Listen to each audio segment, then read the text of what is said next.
I won't bore you as to why I was in London, but I was in the Houses of Parliament for something. Ooh, look at you. I don't care what anyone else says. You are interesting. Fastest half marathon I've done, and bear in mind I'm lumping around a lot of weight. Yeah.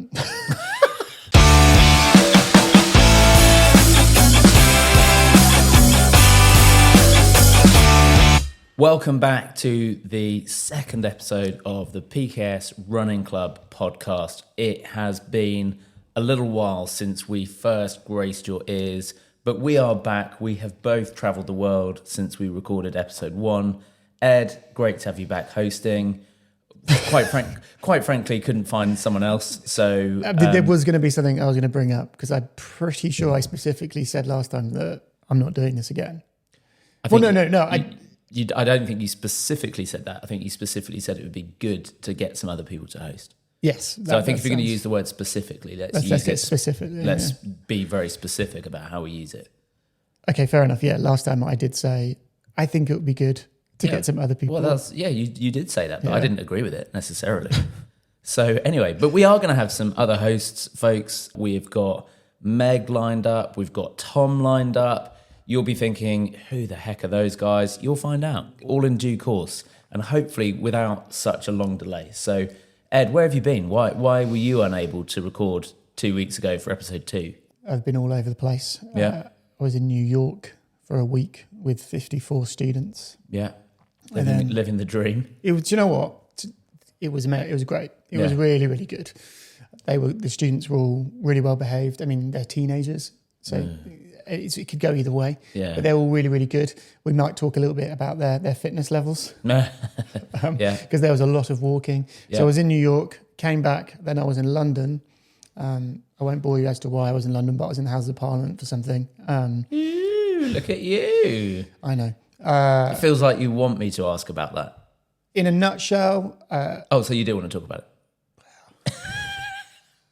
Go on then. I've been working on a government paper. Oh gosh, so boring. Yeah, to do with creative technology and how boring. Move on. This is creative technology that we're talking about now. We're literally living it out as we speak. Oh, okay. Like the very fact that you have an Instagram, YouTube, it's all about how TikTok. You got TikTok? Yeah. Oh wow. Okay. Yeah, I actually just got my 1,000th follower this week.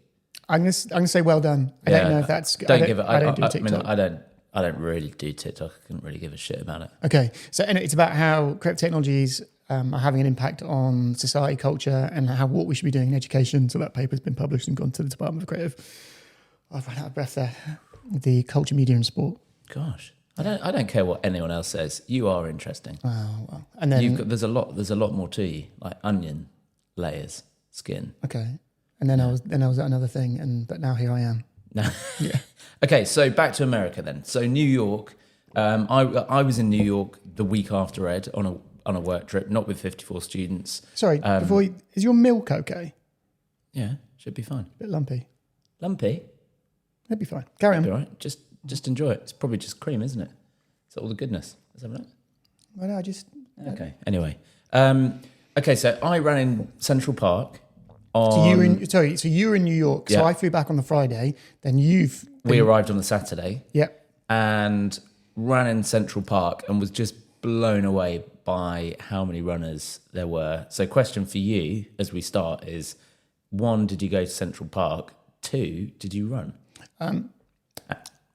So I went to Central Park. Yep. We took the students through, we walked all the way through, and you are right. There are a lot of runners. Yeah. Did you go down to the Hudson, down in the Chelsea district? I didn't this time.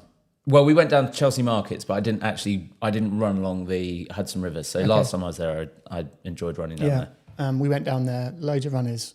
Went to Central Park, loads of runners. And you do sort of see these people and you think, oh yeah, maybe I should be out running. And it was, I did find it a bit of a challenge. When I was there thinking, I need to kind of get out running really. Yeah. And then sort of got back. And after we did the last podcast, I was like, do you know what? Yeah, maybe I do need to get out running. So I went out. How far did you go? I didn't go out. Mate. Oh, yeah. No, I didn't go out. No. No. I will do. Really? Yeah. But anyway, yeah. I will. I'm going to keep getting you on as a host until you actually get out for a run. How about that? Okay, fine. That might actually motivate you to get out and run. Yeah, maybe. Yeah. Yeah. Okay. All right. But yeah, New York was amazing. How was it for you? It was good. Tiring. I mean, I did run, and also it's just a lot of walking. So, you know, I think we did 40,000 steps one day, which is, well, Laura didn't because she didn't do the running bit, but between us, we walked just all over. So, yeah, I'm brilliant. I mean, just an amazing city. Yeah. And it snowed. Magical. Yeah, it snowed when we were there. What was fascinating? Well, that's a big word. What was interesting? Yeah. Carting around these teenagers who are 17, 18. Yeah. Just how some of them couldn't handle just this sheer amount of walking, and any opportunity to get to sit down, they would sit down. Really? Yeah. Yeah. They'd want to sit down. And I'm not branding the whole of this generation with the same brush, but it was quite interesting. I mean, they were broken. Some of them were. We did a good 35,000 steps one day, and they were broken by the end. They're absolutely broken. They don't call them the snowflake generation for nothing, do they? They're not a snowflake generation. They're really not. They're great. I think they're amazing. It's just, we broke them. And Were there any like athletes, or in relative terms, were there any of the students that did have that kind of level of physical fitness that they could handle the walking? And because I mean, the funny thing about walking is, I think we assume that walking is tiring on the legs and the feet, but it's a whole body thing. I mean, it can hurt your back. If you're carrying a bit of extra weight, it really does. It's hard work. I mean, I think a lot of it is footwear, and I know you love footwear. When you're going away somewhere, and again, this is regardless of whether you're a teenager or not. If you're doing a city break and you can do a lot of walking, good footwear. Don't go around in Converse shoes that are falling apart. Yeah, just get proper trainers with soles or a good insole. It makes a massive difference when you think about the amount of stress and pressure that you're putting on that area of the body. You're not used to being on your feet that much. Yeah, But it was. Yeah, top tips. Have good footwear in life. Good footwear. If you're gonna, good. I mean, I think good. Look after your feet. Your feet will look after you. Yeah. There we go. That was deep. Very deep. Very, very deep. So you've not been running since we last got together and recorded this podcast. It's probably worth just saying actually that this isn't the most recent time that Ed and I got together to record a podcast, is it? No. Because we did this on Friday night. Yep. And Thursday night, sorry. And we recorded the whole episode, and it wasn't the best. But we got to the end of the episode, and Ed said to me, you did press record, didn't you? Me, the media and film lecturer. Yeah. So, no, I hadn't pressed record. So that is why we're here on a Sunday afternoon. Actually, in fairness, the lighting is a lot better because it's daylight outside. So we're working with natural light. We've had very little faffing around. So, Ed, no one cares about this. Yeah, no one cares. No one cares but anyway, about this. Ed, have you got some questions for us? Well, I've got the questions you've sent to me, yeah. Yeah, okay. Yeah, okay. Janet Holdcroft. Yeah. Hello, Janet. Hi, Janet. I ran a 1 hour 44 minute half marathon. That's crazy. Well done. Yeah, well done, Janet. What would be a realistic first time marathon finish time? Ooh, okay. So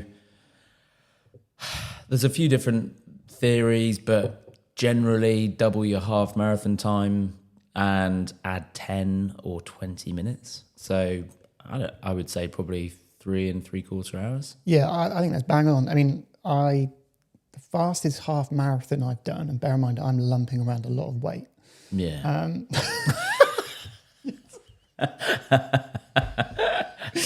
Good. I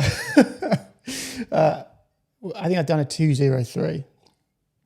Yeah. And when I did the full marathon, yeah, was 4:20. Yeah. So it's roughly it works. Yeah. And I think it's all working on the assumption that you are at sort of the same or the equivalent fitness level of where you are at your 144. So, if your fitness has decreased noticeably, then obviously it's going to be longer. But if you've, done the correct training, yeah, I think, sub 4, definitely definitely. 100%. Next question, because let's rattle through these. Yeah, great. What nutrition? So this is Ian Worsfold. Yeah. Ian Worsfold 7. 7. Yeah. That's the important bit. Yeah. Does that mean there's 7 other Ian Worsfolds? Arguably 6 other, but yeah. Oh, that's a good point. Yeah. Split but there could be an 8. Is this on Instagram, or is it where are these questions coming these from? have come in from Instagram, largely, yeah. So Ian Worsfold 7. Yeah. What nutrition do you use to fuel during a marathon? Yeah. All gels, or do you throw in some solids? Yeah, I'm throwing out solids. I got something to tell you about that later. Have you? Good. Okay. To date, I've just used gels. I think actually, funnily enough, I think the thing is when you're running, I wouldn't consider myself a fast runner. So I would say that's rubbish. You are. Yeah. But I look at myself in comparison to like Kipchoge. So they're fast. I'm moderately fast, I guess. You're above average speed. Definitely above average. You're in the top. If when you go to London, you'll take out the elite runners. Yeah. You're definitely in the top third. Oh, top 1%. All right, okay. Stay humble, everyone. Yeah. No, but anyway, I think I find it hard enough trying to open energy gels. Any kind of solid. Oh, sorry. You know, it's like a perforated. It's already a tear there. How do you struggle? Well, you've got sweaty hands. Like it is hard. I've got a new idea for my for London. I'm going to carry one of those kind of soft flasks, and I'm going to fill with all of my gels in one go, and then I'll just as I want. And we will get back to you in a minute, Ian. Yeah. What happens if you aren't disciplined with yourself? And yeah, that's a huge risk. Like, say you're struggling, as I did, around mile 20, 21. Yeah. And you go, and then you get to like that's a high risk, high reward strategy. Risk. Well, I suppose you just have to practice that in the training. Surely there are enough PKS Runs followers to line the route of the marathon and be with my gear and be your pit crew. Yeah, possibly. Maybe we could float that idea. I think the reality is, so at Loch Ness, I had. Have you run the Loch Ness Marathon? Yeah, I don't think you've mentioned it. May not have mentioned it. Yeah. So carry on. 2:45. I dropped a gel, so mid race, and a guy literally chased me down for about a mile to give me my gel back, which was incredibly kind. I think he could see like the greater good in like genuinely. Name another sport where somebody would go so far out of their way to help you out. I mean, that was cycling. They have, people, a team around them. Oh yeah, that's different. But this guy wasn't on my team. Like, PKS Runs is a one-man wolf pack.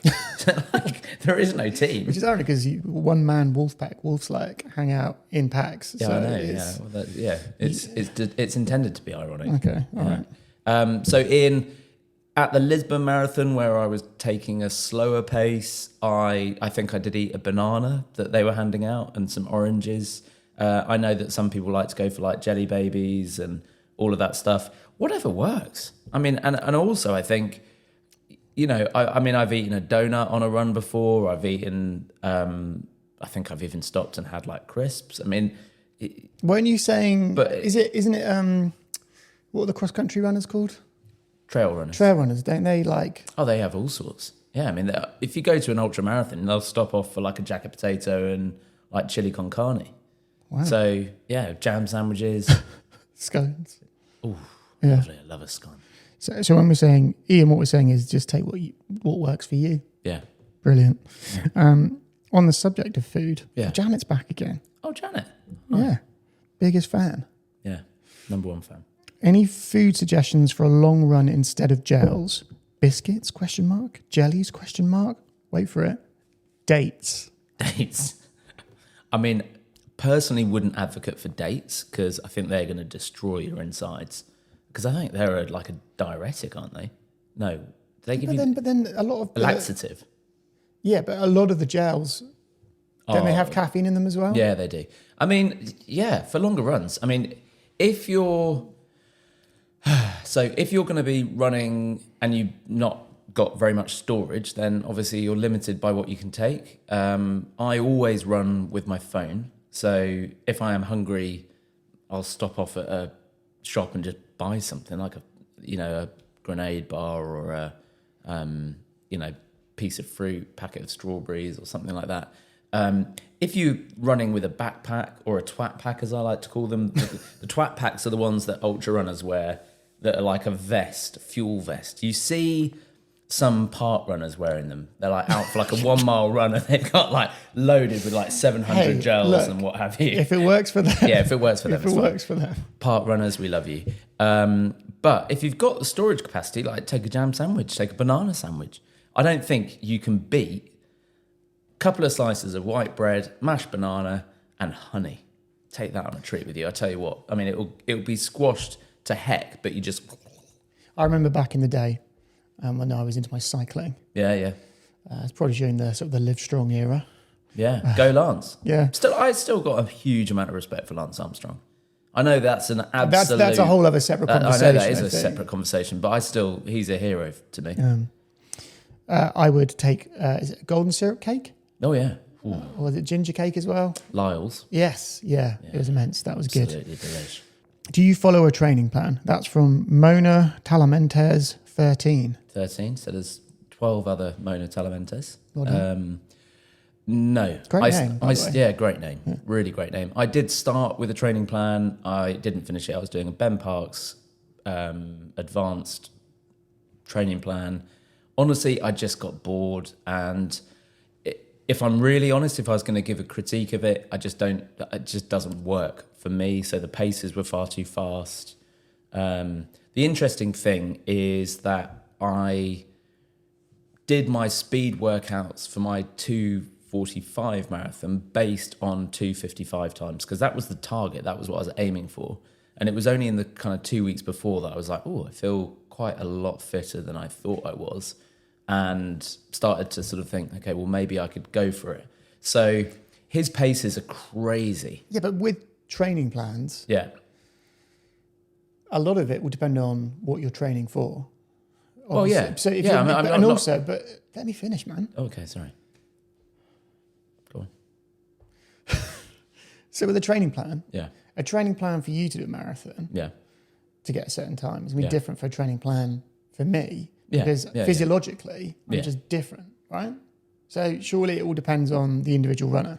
Yeah, totally. And it all depends on what you do the remaining 23 hours of the day. How much of how much you're sleeping, what other training you do. The reality is I train in the gym 5 mornings a week, which adds in an additional 2.5 hours of exercise that isn't accounted for in my plan. So that mixes stuff up anyway. You go to the gym 5 times a week? Yeah, Monday to Friday. I don't understand how you fit it all in. Because you've got 3 kids. You've got... Sorry, I'm just trying not to crack a joke. Anyway, yeah, go on. I've got 3 kids. You got 3 kids. Yep. You've got a dog. Yeah. You got a full-time job. And a wife. Well, yeah. Well, you can't assume. I could be a single father. That's where I was working. That was what I was working towards. Oh, okay, right. Yeah. Doesn't matter. Yeah. You're cutting me off. Sorry. This is why I don't want to come back. Oh. I do want to come back. Yeah, you do. I just don't want to commit. Yeah. Why do you think that is?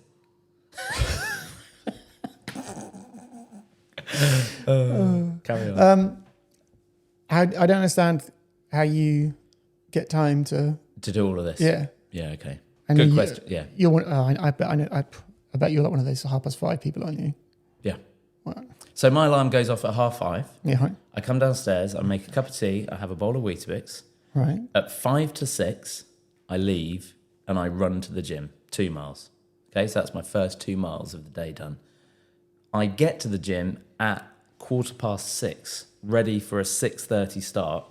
6:15 is an essential detail because the way that our classes run, they start at station A, which is normally like the compound movements, so like deadlifts, squats, and I want to get on a bar. So at 6:15, I'm there and I get the bar so that I'm one of the first. And there are 4 of us who all turn up at 6:15 to get to the bars. There are 4 bars. Oh my gosh. So, and also I have fun with these guys. This is literally like the playground at school. Yeah. Like at primary school, Yeah. when you know break time is coming. Oh yeah, you leg it. We used to leg it to the table tennis table Yeah. every single break time. So then I work out so that class starts at 6:30, work out till 7:15. Then I'm just change my shoes again, out for my run, and then I run from the gym, and I normally do between 8 and 10 miles after the gym. So then I'm generally getting home around 8:30-ish, depending on how fast I've been, maybe slightly, between 8:30 and 8:45. Okay, this is my point. Yeah. Right, that's hugely impressive. Yeah. You are out of the house for 2.5 hours. Yeah. I've got teenage children. They don't need me. I mean, I don't, my youngest child is 15. Yeah. So they don't need anything from me in the morning. So maybe they want to cuddle. They honestly don't. I think we should ask one. Yeah, one of them sat in the room. A cup of tea? Cup of tea, nothing. Breakfast? I think let's move on. I think a cooked breakfast. Cooked breakfast, not happening. Case closed. But then I'm around for the rest of the day. So I work from home. I'm here when the kids get home from school. I occasionally have meetings in the evening. So the work I do is quite flexible and fluid in terms of like the hours that I work. So do you think you're only able, because how old are you? 44. So I'm 41. I'll be 42 soon. Mm-hmm. Okay. My kids are 9 and 12. Yeah. Do you think age and stage has a massive... Oh, huge. I couldn't do it at that age. Yeah, for sure. Yeah. I think... There's my excuse. Well, I did it at other points sometimes. So, I think I'm in a really good stage of life where the children look after themselves. They don't need me in the morning. So I make the most of that. But there are other people that are there at that time who, have got young children and they take it in turns to go, with their partner, husbands, wives. So, it's tough getting out early to go to the gym, I think. Yeah, but I imagine a lot of it is routine. I get up at the same time every day. I mean, it's just easy. What time do you go to bed? Ooh, very rarely during the week later than 9:30. Sometimes as early as 8:30. See, that's the thing that I struggle with. I'm a real evening person. Yeah, I love my time in the evenings. Yeah, I don't know why, and I can't wait until the clocks go forward. Yeah, and it's probably worth saying. Actually, I would say in the summer, I will go to bed much later and probably even get up earlier. It's just, working with the circadian rhythm. I think, when it's dark, sleep. And that's what people used to do. Okay, right. We've got a couple more. Yeah, go on. And this is a good question, actually. Are you saying the others haven't been? Or? No, it's just because I can answer this one. Oh, okay, right. Darren Baldwin. Yeah. Hi, Darren. Yeah. Is it wise to carry painkillers during a race for any reason occurring niggles? Yeah.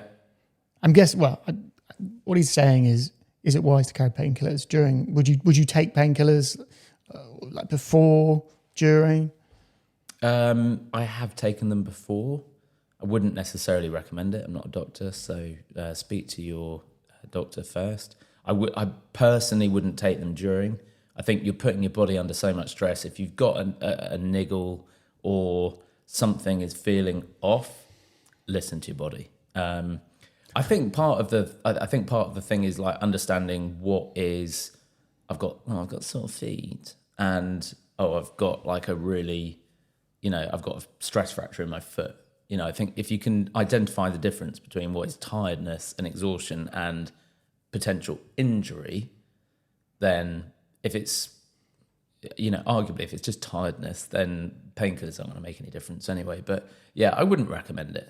I remember I used to take 1 ibuprofen or 2 before I went out, I think. But I would never take any during a run. Yeah. Yeah, I mean, it's, part of it might be psychosomatic as well. Yeah.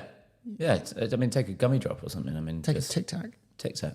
Yeah. There you go, Darren. Take a Tic Tac. Take a Tic Tac. But listen to your body, yeah? Listen to your body. Whatever that means. Yeah. Yeah, that's it. Yeah.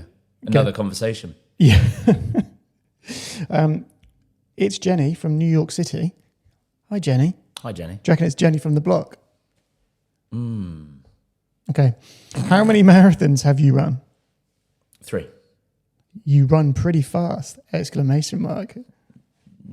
yes. Why, thank you. I've done 3 official marathons. Manchester, 2:59, Lisbon, 3:18, intentionally much slower, and Loch Ness.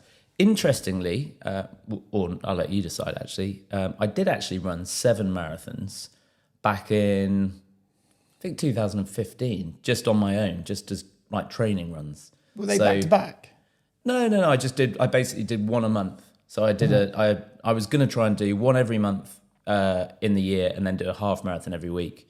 I managed to do all of the half marathons. I got injured in the middle of the year and missed a month. And then I'd never got the marathons back. So up until July I did them, and just on my own. Quite boring. I did one in December actually on my own, just before like the 30th of December, and it was absolutely miserable. Why? Well, I didn't take any music. Didn't really take enough fuel. I hadn't really prepared for it. It was slightly spur of the moment, and just went out, and it was raining. It was just, Okay. All right. I didn't need to do it. Okay. Right. Last question. From J. Mulholland. Yeah. What's the plan after London? Have a little rest. Was that a week for you? Yeah, probably a week. Yeah. So have a rest. I'll still go to the gym, obviously. Let the body unwind. Obviously, listen to your body. Yeah. Listen to my body. Yeah. See how I get on at London. I've got Valencia booked in December for another bite of the cherry for the 240. So probably, take stock, I think. See how I get on. See how I'm feeling. And enjoy the summer to some extent. I think I'm definitely, I don't know. I think I'm enjoying going for speed, but at the same time, I kind of miss just going out and running just for shits and giggles, like just for fun. Because see, I think that's the place that I need to get to, because I don't find running particularly fun. Yeah, I love it. But yeah, clearly, you love it. I think the only when we think about sport, the only thing I've loved doing is rugby. Yeah. But the recovery just took days. The older you got, it was just you getting smashed at the weekend. Yeah. And when post London Marathon, I was just like, oh right, okay, that done that. That's great. But I don't really know what the next thing. And actually, it was Lewis Moody. I was very lucky. I got to have a sit down chat with him like we are now. Yeah. When I was doing my London Marathon training, because he lived just down the road. And he was saying, like, what's next? Yeah. I was like, I don't know. I just got to the end of the London Marathon and went, I've done that. And he was like, well, you've got to spend some time thinking about what you're going to do. But the problem is I don't know what you then go and do once you've done the marathon, because it's like, for me, it was ultra marathon. But that's a lot of investment, time-wise. Yeah. Well, do you know what? It isn't actually. But my point is, once you've done the London Marathon, and my stuff has always been around fundraising. Yeah. It's always about sort of raising money. Yeah. But once you've done the marathon, you've asked people to pledge to the marathon. Yeah. What do you then ask them to pledge to next time? Because you got to go. It's like you have to. You got to go big. You got to go bigger, and maybe that's another conversation about the culture of trying to do extreme things when it's too much dangerous, etc. Yeah. But maybe could you try running it next time? Or maybe, and that is why I don't want to come back. Yeah. But what about something just different, like one of those adventure races where they do kayaks and mountain biking and a bit of running? And what I'd like to do is like a team thing where, say, I paddleboard for 100 miles and you would run for 50 miles. And then someone else would do something. Why would I do less than you? Well, running, like I'm stood on a board paddling. Running is, you want to do 100 miles? Well, if you're going to do 100, I'll do 100. I mean, if you were going to be going against the current, that's the thing. On that, I wouldn't be going against the current. it's like running. It'd be like going on a treadmill. It's like the treadmill does all the work for you. I mean, on the subject of challenge events, and this is the last thing I'm going to say before I go. Yeah. Your gym friend, Dom. I want to do a Dom versus PKS runs with his valeting business. Yeah. Can he valet a car? Maybe a Nissan X-Trail.